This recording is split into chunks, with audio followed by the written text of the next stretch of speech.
Orang suami berhubungan dengan istrinya, dikeluarkannya sperma di luar kemaluan istrinya. Azal. Jamaah yang dimuliakan Allah SWT, kita jawab pertanyaan. Pertama, Ibu Nur Komariah. Nur cahaya, Komariah bulan. Nur Komariah cahaya bulan. Berarti lahirnya malam. Assalamualaikum Ustaz. Waalaikumsalam warahmatullahi wabarakatuh. Apa hukumnya seorang istri mengangkat rahimnya untuk ber-KB atas persetujuan suami?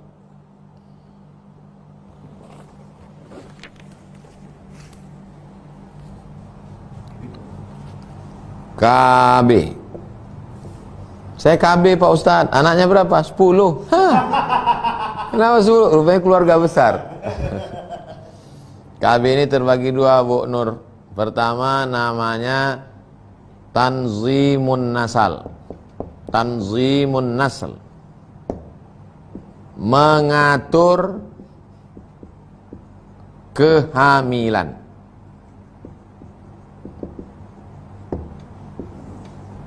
Yang kedua namanya tahdid nasl, membatasi kehamilan.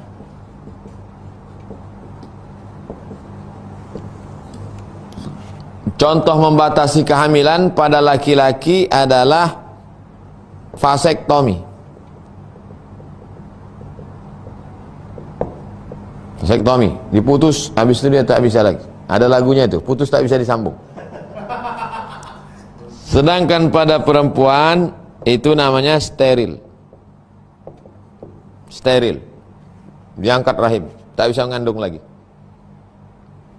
Yang mengatur kehamilan, diatur hamil 2 tahun sekali, 3 tahun sekali, 4 tahun sekali hamil. Gimana Dek? 5 tahun sekali aja lah Bang. Apa ini? Sesuai pilkada. Ini boleh, ini haram. Ini boleh apa? Apa dalilnya? Apa boleh mengatur kehamilannya? Apa dalilnya? Karena Nabi membolehkan azal. Azal. Apa azal itu Pak Ustadz? Seorang suami berhubungan dengan istrinya, dikeluarkannya sperma di luar kemaluan istrinya. Azal namanya. Ustadz menjelaskannya jangan vulgar begitulah. Kau carilah bahasa yang lebih lembut. Aku tak pandai. Itu namanya azal. Dalam hadis Nabi tak melarang. Waktu sahabat melakukan itu, Nabi diam. Kalau begitu diam berarti takrir. Diam tu tak marah Nabi. Seandainya Nabi marah pasti menjadi haram. Nah, itulah hikmahnya diamnya Nabi waktu sahabat melakukan azal itu. Ternyata setelah 14 abad baru orang tahu hikmahnya. Rupanya inilah boleh melakukan pengaturan ini. Nah. Tapi kalau ini ada kejadian di Mesir. Seorang polisi Mesir. Dia sudah mapan.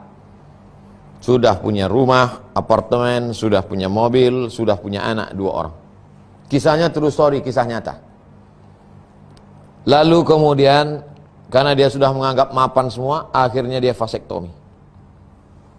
Setelah vasektomi tentu tak bisa punya anak lagi. Malang tak dapat ditolak, untung tak dapat diraih. Apa yang terjadi? 2 anaknya itu meninggal. Stres. Akhirnya bertobat. Lalu dia menceritakan itu, menceritakan pengalaman hidupnya, dituliskan. Itulah saya baca. Oh, rupanya itulah bahayanya. Tak bisa lagi. Begitu juga dengan perempuan. Bang, anak kita kan sudah 2, bagus ya. Iya, rumah udah ada, mobil udah ada. Oke. Malah tak dapat ditolak.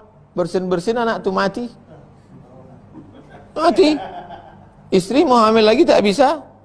Menangislah ibu, bapak tuh senyum. Dia bisa berbini lagi. Hati-hati ibu yang udah steril. Aku bukan nakut-nakutin, enggak.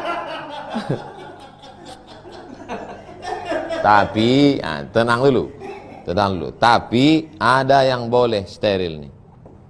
Misalnya ibu-ibu yang sudah operasi sesar beberapa kali. Udah dibelah dah. Anak pertama lahir, belah. Udah itu lahir lagi, belah. Takkan belah sini, belah sini. Kata dokter nih tak bisa lagi bu. Ibu udah beberapa kali belah udah. Yang lama aja belum sembuh, mau buat belah lagi baru lagi. Jadi gimana caranya? Diangkatlah rahim. Steril. Tapi dokter tuh amanah. Atau ada penyakit. Atau di atas usia-usia yang resiko tinggi untuk melahirkan. Kata dokter, ini kalau ibu melahirkan umur segini, resikonya mati. Tanya suami, bang gimana bang? Apa kata dokter tuh? Kata dia kalau aku hamil lagi aku mati. Abang pilih mati atau aku angkat rahim? Aku mati aja lah. Tak boleh pilih mati. Mesti dia pilih steril. Makanya suami juga perlu tahu tentang ini. Jelas kan? Jelas. Begitu Bu Nur Komariah. Yang tak paham, ulang-ulang penjelasan saya. Tak juga paham, besok kirim pertanyaan lagi.